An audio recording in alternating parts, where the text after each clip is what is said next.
Hello my dear friend and my dear student, मेरे इस YouTube channel में आप सभी लोगों का स्वागत है। मैं आप लोगों को इसमें अंतर्राष्ट्रीय संबंध और राजनीति पढ़ा रहा हूं, जो BA third year 6th semester का राजनीति विज्ञान विषय का द्वितीय प्रश्न पत्र है, सेकेंड पेपर है। इस पेपर के अंतर्गत मैं पिछले वीडियो में आप लोगों को यूनिट 3 से संयुक्त राष्ट्र संघ के आर्थिक और सामाजिक परिषद के बारे में बताया था। आर्थिक और सामाजिक परिषद जो कि संयुक्त राष्ट्र संघ का मुख्य अंग है। इस वीडियो के अंतर्गत मैं आप लोगों को संयुक्त राष्ट्र संघ का अंतिम अंग अंतर्राष्ट्रीय न्यायालय के बारे में बताने जा रहा हूं, जो 6वां अंग है अंतर्राष्ट्रीय न्यायालय। तो आइए चलते हैं अंतर्राष्ट्रीय न्यायालय की ओर, जानते हैं अंतर्राष्ट्रीय न्यायालय के बारे में। सबसे पहले हम अंतर्राष्ट्रीय न्यायालय की पृष्ठभूमि जान लेते हैं कि अंतर्राष्ट्रीय न्यायालय की पृष्ठभूमि है क्या, कैसे कैसे अंतर्राष्ट्रीय न्यायालय की स्थापना होती है। जैसा कि अंतर्राष्ट्रीय न्यायालय का कॉन्सेप्ट 1945 के पहले ही आ चुका था। 1899 में प्रथम हेग सम्मेलन होता है। हेग सम्मेलन होता है और इस हेग सम्मेलन में अंतर्राष्ट्रीय विवादों का शांतिपूर्ण समाधान करने के लिए अंतर्राष्ट्रीय एक विश्व न्यायालय की स्थापना पर बल दिया जाता है और विश्व पंच निर्णय पर बल दिया जाता है कि जो अंतर्राष्ट्रीय विवाद हैं यह विश्व के कुछ लोगों के द्वारा सुलझाया जाए। तो इस तरह से धीरे धीरे 1899 में अंतर्राष्ट्रीय न्यायालय का कॉन्सेप्ट धीरे धीरे आता है। इसके पश्चात 1907 में द्वितीय हेग सम्मेलन की स्थापना की गई और इस हेग सम्मेलन के अंतर्गत अस्थायी न्यायालय का सुझाव प्रस्तुत किया। अस्थायी अंतर्राष्ट्रीय न्यायालय का सुझाव प्रस्तुत किया गया और 1907 से ही अस्थायी अंतर्राष्ट्रीय न्यायालय का अस्तित्व आ जाता है। फिर हम देखते हैं कि जब प्रथम विश्व युद्ध होता है, प्रथम विश्व युद्ध कब तक हुआ था? 1914 से लेकर 1918 तक हुआ था। तो प्रथम विश्व युद्ध के उपरांत 1919 में वर्साय की संधि होती है। 1920 में लीग ऑफ नेशन की स्थापना होती है। लीग ऑफ नेशंस की स्थापना होती है और लीग ऑफ नेशन ने भी एक अस्थायी अंतर्राष्ट्रीय न्यायालय पर बल दिया, क्योंकि लीग ऑफ नेशन ये चाहता था कि विभिन्न विवादों का निपटारा एक न्यायालय के माध्यम से किया जाए। दो राज्यों के बीच विवाद हो या दो से अधिक राज्यों के विवाद हो, तो विभिन्न अंतर्राज्यीय विवादों का निपटारा एक न्यायालय के द्वारा किया जाए। तो इस अंतर्राष्ट्रीय न्यायालय को लीग ऑफ नेशन में भी लागू किया जाता है। लीग ऑफ नेशन में भी इसको प्रधान अंग बनाया जाता है और इसके तहत और लीग ऑफ नेशन यानी कि राष्ट्र संघ के तहत एक अस्थायी न्यायालय की स्थापना की जाती है। 1921 में अस्थायी न्यायालय की स्थापना की जाती है, अस्थायी अंतर्राष्ट्रीय न्यायालय की स्थापना की जाती है और यह 1922 से लेकर जनवरी 1922 से यह काम करना शुरू करती है और यह 1940 तक कार्य करती रहती है। 1940 तक लगातार बैठकें करती रहती है। विभिन्न प्रकार के जो अंतर्राष्ट्रीय विवाद होते हैं उन अंतर्राष्ट्रीय विवादों का निपटारा करती रहती है और प्रतिवर्ष इसकी बैठकें होती रहती हैं, सुनवाई होती रहती है। तो यह 1922 से लेकर 1940 तक जो अस्थायी अंतर्राष्ट्रीय न्यायालय था काफी अच्छा कार्य किया था, काफी सफल कार्य किया था। इसके कार्यों की प्रशंसा की जाने लगी थी। परंतु जब 1939 में द्वितीय विश्व युद्ध प्रारंभ होता है और यह 1945 में चलता रहता है, तो उसी समय हम आपको पिछले वीडियो में बता चुके हैं कि 1941 से ही जो अटलांटिक चार्टर, जो अटलांटिक में सम्मेलन होता है और इस सम्मेलन के तहत अटलांटिक चार्टर की स्थापना की जाती है। इसी से संयुक्त राष्ट्र संघ की स्थापना पर बल दिया जाने लगता है, यानी कि एक विश्व सरकार या विश्व संगठन की स्थापना पर बल दिया जाने लगता है, क्योंकि राष्ट्र संघ अपने कार्यों में असफल हो जाता है और इसी असफलता का परिणाम यह होता है कि द्वितीय विश्व युद्ध शुरू हो जाता है।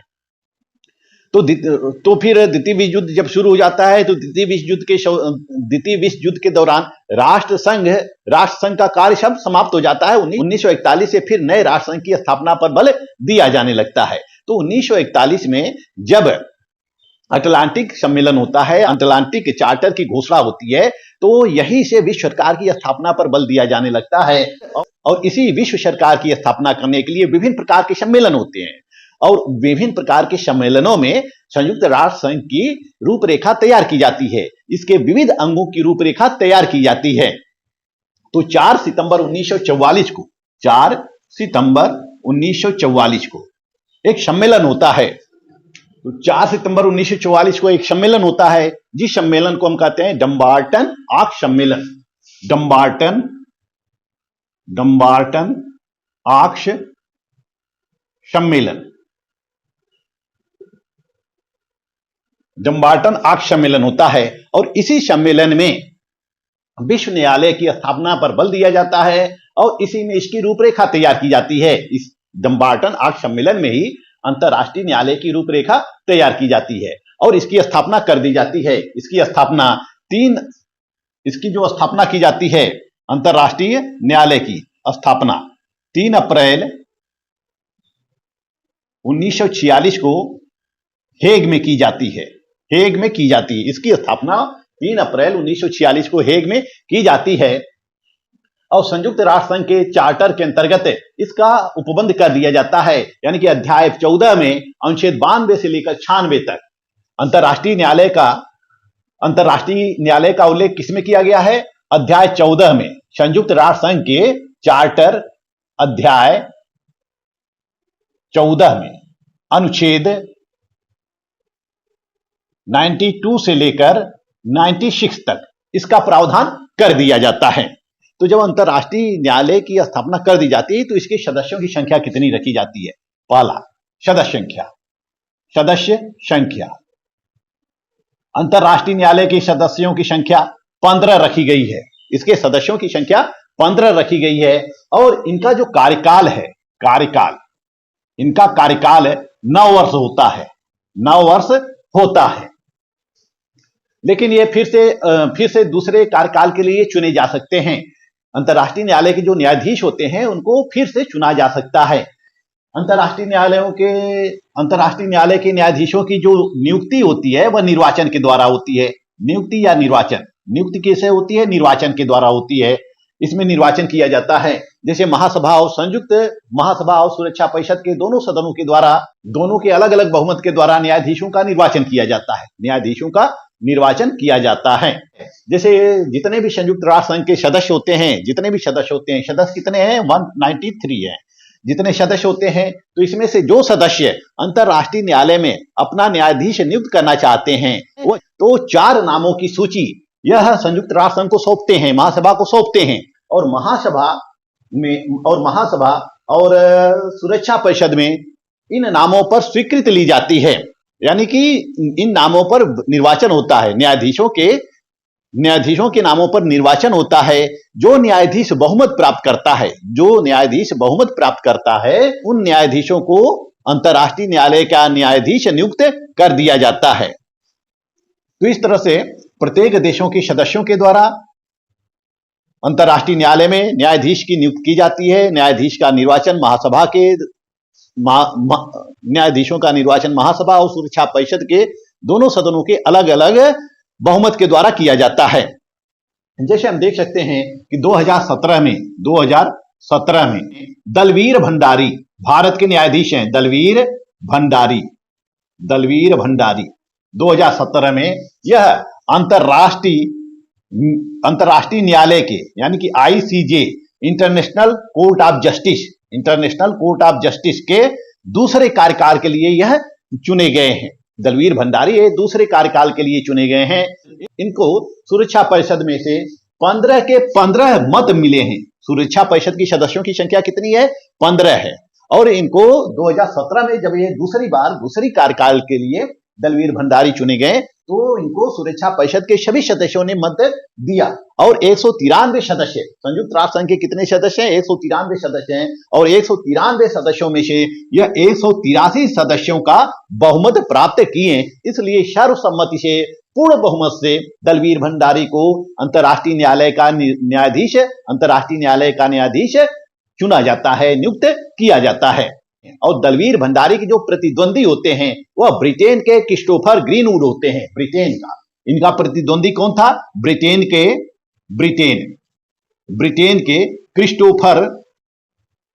क्रिस्टोफर ग्रीनवुड ग्रीनवुड, यह इनके प्रतिद्वंदी होते हैं दलवीर भंडारी के। लेकिन दलवीर भंडारी के जब ब्रिटेन यह देखता है कि ग्रीनवुड काफी पीछे चल रहे हैं तो ब्रिटेन अपना हाथ वापस खींच लेता है और दलवीर भंडारी को चुन लिया जाता है। अंतर्राष्ट्रीय न्यायालय का जो मुख्यालय है वह नीदरलैंड के हेग में है। मुख्यालय यानी कि इसका स्थान कहां है? नीदरलैंड के हेग में है। हेग में स्थान। ये पहला हो गया, ये दूसरा हो गया। सदस्य संख्या, पॉइंट आप क्या डालेंगे? पहला पृष्ठभूमि, दूसरा सदस्य संख्या और तीसरा कार्यकाल, चौथा नियुक्ति या निर्वाचन और पांचवा हो गया स्थान। पांचवा स्थान। स्थान इसका कहां है? स्थान एक इसका हेग में है। यह हेग कहां स्थित है? नीदरलैंड में स्थित है। नीदरलैंड में स्थित है और जहां यह स्थिति है उस भवन का नाम पीस पैलेस है। इस तरह से क्वेश्चन आ सकते हैं कि अंतरराष्ट्रीय न्यायालय का कार्यालय कहां स्थित है? कि अंतरराष्ट्रीय न्यायालय कहां स्थित है? हेग में है, नीदरलैंड के हेग में है और वह पीस पैलेस में स्थित है। आइए देखते हैं पदाधिकारी। छठा पॉइंट है पदाधिकारी। पदाधिकारी कौन होते हैं? जैसा कि हर संस्थाओं के पदाधिकारी होते हैं, अध्यक्ष और उपाध्यक्ष होते हैं। संयुक्त राष्ट्र संघ के जितने अंग हैं, जैसे महासभा है, सुरक्षा परिषद है, आर्थिक और सामाजिक परिषद है, न्याय परिषद है, सचिवालय है, हर अंग के कोई न कोई, हर अंग के अध्यक्ष और उपाध्यक्ष होते हैं, विभिन्न पदाधिकारी होते हैं। इसी तरह से अंतर्राष्ट्रीय न्यायालय के भी विभिन्न प्रकार के पदाधिकारी होते हैं। अंतर्राष्ट्रीय न्यायालय के जितने सदस्य होते हैं, यानी कि कितने सदस्य होते हैं? 15 सदस्य होते हैं। तो ये 15 सदस्य अपने में से ही मिलकर, यानी अपने ही सदस्यों से मिलकर एक अध्यक्ष का चुनाव करते हैं और एक उपाध्यक्ष का चुनाव करते हैं। अध्यक्ष और उपाध्यक्ष का चुनाव करते हैं। इनका कार्यकाल जो होता है 3 वर्ष होता है। इनका कार्यकाल 3 वर्ष होता है। 3 वर्ष के पश्चात अध्यक्ष और उपाध्यक्ष का निर्वाचन होता रहता है। जिसे एक बार अध्यक्ष और उपाध्यक्ष के पद पर नियुक्त किया जाता है उसको फिर से भी नियुक्त किया जा सकता है, फिर से भी निर्वाचित किया जा सकता है। इनकी योग्यता को देखते हैं। 7वां, योग्यता क्या होती है? यानी कि अंतर्राष्ट्रीय न्यायालय में न्यायाधीश बनने की योग्यता क्या होती है? जिस तरह से हमारे सर्वोच्च न्यायालय में न्यायाधीशों की योग्यताओं का वर्णन किया गया है, इसी तरह से अंतर्राष्ट्रीय न्यायालय के अंतर्गत भी न्यायाधीशों की कुछ विशेष योग्यताएं होनी चाहिए। वह योग्यता क्या होनी चाहिए? पहला, उसका नैतिक चरित्र ऊंचा हो, उसका कैरेक्टर बहुत ही ऊंचा हो, यानी कि कैरेक्टर केवल कैरेक्टर ना हो बल्कि मोरल कैरेक्टर हो। और दूसरा, वह अपने देश में सर्वोच्च न्यायिक पद पर नियुक्त होने की योग्यता रखता हो। दूसरी योग्यता क्या हो गई? वह अपने देश में सर्वोच्च न्यायिक पद पर नियुक्त होने की योग्यता रखता हो। तीसरी योग्यता है कि वह अंतर्राष्ट्रीय क्षेत्रों में विधिविद्ता के रूप में ख्याति प्राप्त हो, यानी कि इंटरनेशनल पॉलिटिक्स के अंतर्गत या इस विश्व व्यवस्था के अंतर्गत वह व्यक्ति एक विधि विशेषज्ञ के रूप में ख्याति प्राप्त हो, अपना स्थान अंतर्राष्ट्रीय क्षेत्र में वह एक विधि विशेषज्ञ के रूप में स्थापित कर चुका हो। तो ऐसे व्यक्तियों को अंतर्राष्ट्रीय न्यायालय का सदस्य चुना जा सकता है, न्यायाधीश चुना जा सकता है। जब भी अंतर्राष्ट्रीय न्यायालय के लिए न्यायाधीशों की निर्वाचन की प्रक्रिया होती है तो सारे देश मिलकर सारे देश अपने अपने नामों की सूची सुरक्षा परिषद और महासभा को प्रस्तुत करते हैं और बहुमत से न्यायाधीशों का निर्वाचन किया जाता है। गणपूर्ति कितनी होती है? 8वां, गणपूर्ति कितनी होती है इनकी? जैसा गणपूर्ति जो होती है वो विषम होती है। यदि 10 हैं तो 6 गणपूर्ति मानी जाएगी, 11 हैं तो 7 गणपूर्ति मानी जाएगी। इसी तरह से हर संस्थाओं की एक गणपूर्ति होती है। तो इसमें कोई भी निर्णय सुनाने के लिए या डिसीजन देने के लिए 15 में से 9 न्यायाधीशों का बहुमत आवश्यक होता है। जो निर्णय लिए जाते हैं वह सर्वसम्मति से लिए जाते हैं, बहुमत से लिए जाते हैं। और बहुमत कितना होता है? 9 होता है, यानी कि 9 सदस्यों की एक राय हो जाती है तो वह निर्णय प्रस्तावित हो जाता है, वह निर्णय पारित मान लिया जाता है। इस अंतर्राष्ट्रीय न्यायालय के अंतर्गत एक बात जानना अति आवश्यक है कि जो न्यायाधीशों का निर्वाचन होता है वह सभी न्यायाधीशों का निर्वाचन एक बार में नहीं होता है। जो 15 न्यायाधीश होते हैं, 15 न्यायाधीश होते हैं, इन सभी 15 न्यायाधीशों का निर्वाचन एक ही बार में नहीं होता है। बल्कि इनका भी निर्वाचन रोटेशन वाइज होता है। जिस तरह से राज्यसभा का रोटेशन वाइज होता है, हर 2 वर्ष के पश्चात 1/3 सदस्य सेवानिवृत्त होते रहते हैं, उनके पश्चात वह नए सदस्यों का चुनाव होता रहता है। इसी तरह से सुरक्षा परिषद में जितने भी अस्थायी सदस्य होते हैं उनका निर्वाचन 2 वर्ष के पश्चात, 3 वर्ष के पश्चात होता रहता है, यानी कि हमेशा निर्वाचन होता रहता है। इसी तरह से अंतर्राष्ट्रीय न्यायालय के न्यायाधीशों का भी निर्वाचन हर 3 वर्ष पे होता है। निर्वाचन कैसे होता है इनका? हर 3 वर्ष पर होता है।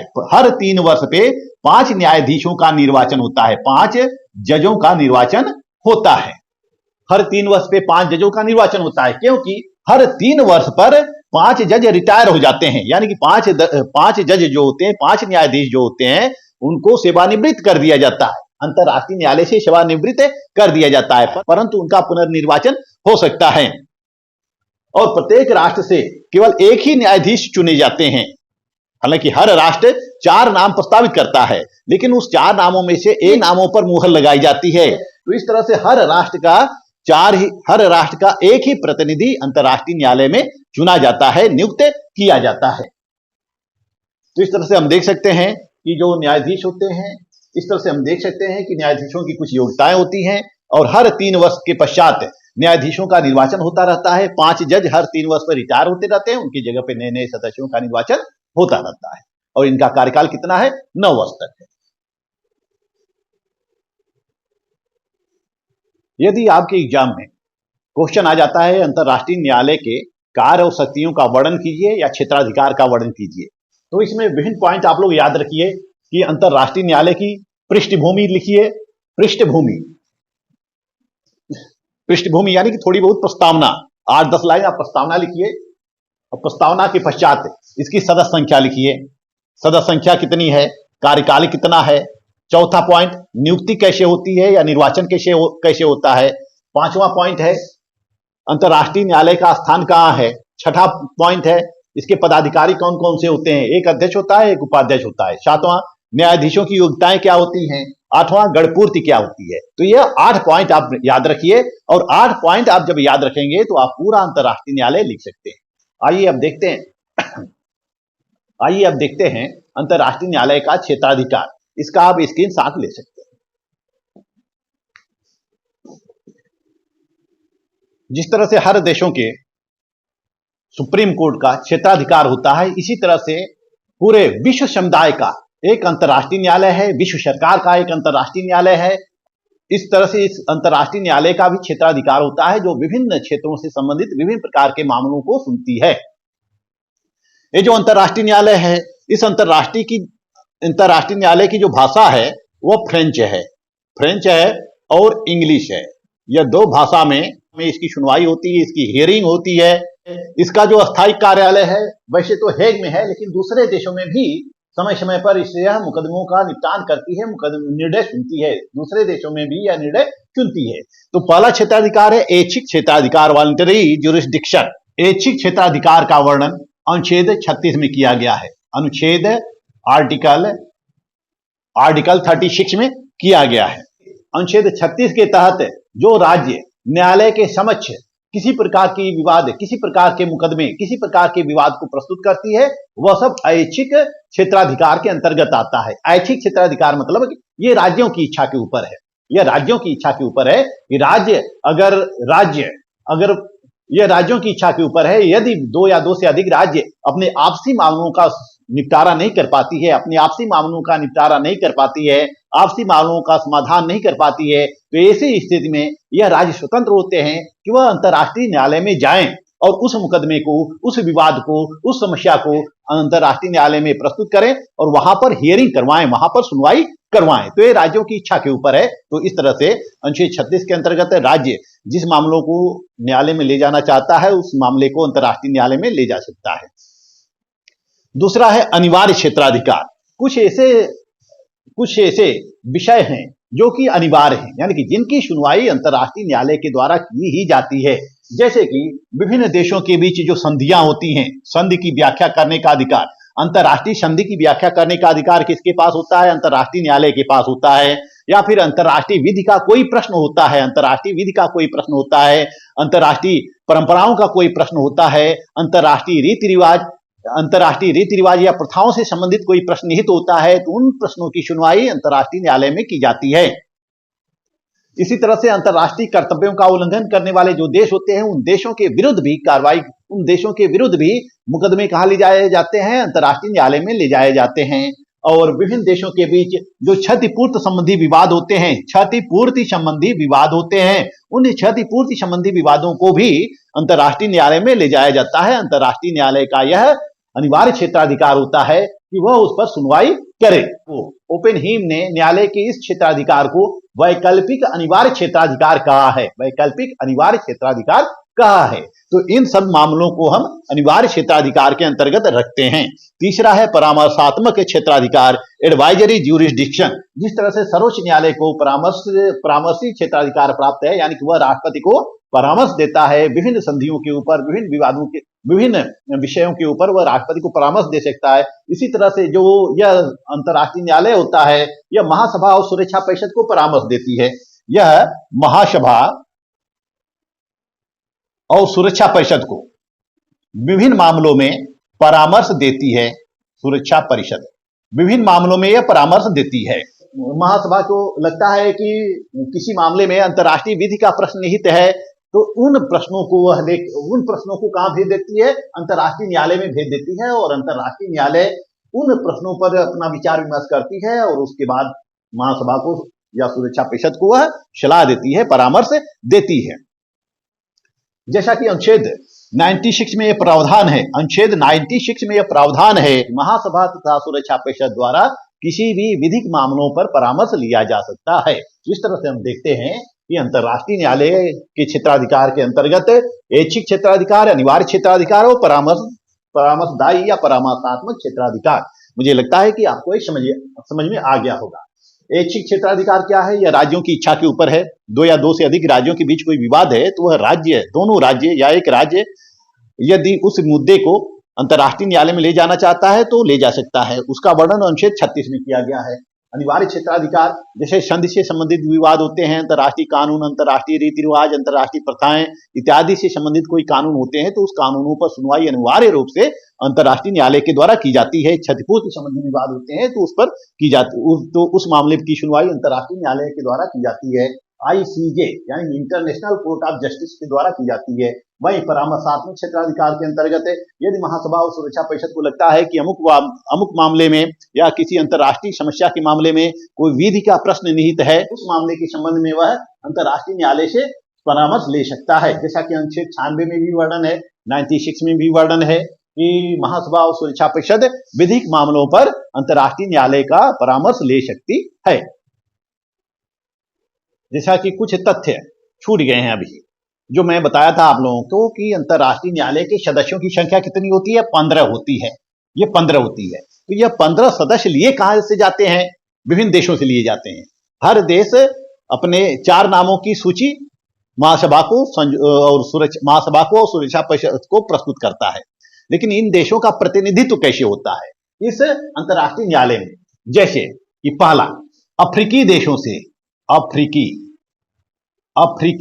से 3 न्यायाधीशों का चयन किया जाता है। वहीं लैटिन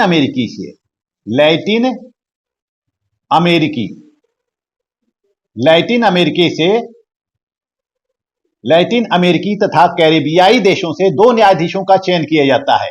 तीसरा, तो जो 15 न्यायाधीश होते हैं उन 15 न्यायाधीशों का चयन अफ्रीकी देशों से 3 न्यायाधीश लिए जाते हैं। लैटिन अमेरिकी और कैरेबियाई देशों से 2 न्यायाधीश होते हैं। एशियाई देशों से 3 न्यायाधीश होते हैं। पूर्वी यूरोपीय देशों से 5 न्यायाधीश लिए जाते हैं। पश्चिमी यूरोपीय देशों से 2 न्यायाधीश लिए जाते हैं। यानी कि कुल मिलाकर कितने हो जाते हैं? 15 हो जाते हैं। 15 न्यायाधीशों का चयन इस तरह से किया जाता है अंतर्राष्ट्रीय न्यायालय के अंतर्गत। जैसा कि अंतर्राष्ट्रीय न्यायालय में भारत का प्रतिनिधित्व अब तक 4 व्यक्तियों ने किया है। 4 व्यक्तियों ने अब तक संयुक्त राष्ट्र संघ के अंतर्राष्ट्रीय न्यायालय में अपना स्थान बना पाया है, जिसमें कि सबसे पहले होते हैं सर बेनेगल राव होते हैं। सर बेनेगल राव BN राव होते हैं। BN राव को चुना जाता है सबसे पहले 1952 से 1953 के समय यह एक ही साल के लिए BN राव को अंतर्राष्ट्रीय न्यायालय का सदस्य चुना जाता है। इसके पश्चात नागेंद्र सिंह, पहले ये होते हैं, दूसरे नागेंद्र सिंह होते हैं। नागेंद्र सिंह है 1973 में किया जाता है और यह केवल 1988 तक ही बने रहते हैं। इसी तरह से जो तीसरे न्यायाधीश होते हैं वो होते हैं रघुनंदन पाठक। तीसरे न्यायाधीश होते हैं रघुनंदन पाठक। रघुनंदन पाठक यह 1989 से लेकर 1991 तक बने रहते हैं, अपने पद पर बने रहते हैं। वहीं जो चौथे न्यायाधीश होते हैं दलवीर भंडारी। दलवीर भंडारी दलवीर भंडारी होते हैं और इस दलवीर भंडारी का सबसे पहले निर्वाचन होता है 27 अप्रैल 2012 से। 27 अप्रैल 2012 को इनका निर्वाचन होता है और तब से यह अपने पद पर बने हुए हैं। इस तरह से अंतर्राष्ट्रीय न्यायालय में 4 भारतीय न्यायाधीशों का प्रतिनिधित्व हो चुका है। चौथे न्यायाधीश अभी हैं जो वर्तमान में चल रहे हैं, वह दलवीर भंडारी हैं। और इस अंतर्राष्ट्रीय न्यायालय में अब तक यानी कि 1946 से लेकर 2021 तक 179 मामले 179 मामलों का निस्तारण किया है। बड़ी सफलतापूर्वक निस्तारण किया है और निर्णय दिया है। इस वीडियो में बस इतना ही। अब यूनिट 3 के अंतर्गत केवल एक टॉपिक बचा हुआ है, नव विश्व व्यवस्था। तो अगले वीडियो में मैं आपको नव विश्व व्यवस्था के बारे में बताऊंगा। मेरा वीडियो अच्छा लगे तो मेरे चैनल को लाइक, सब्सक्राइब और शेयर करते रहिए। मिलते हैं नेक्स्ट वीडियो में, तब तक के लिए धन्यवाद।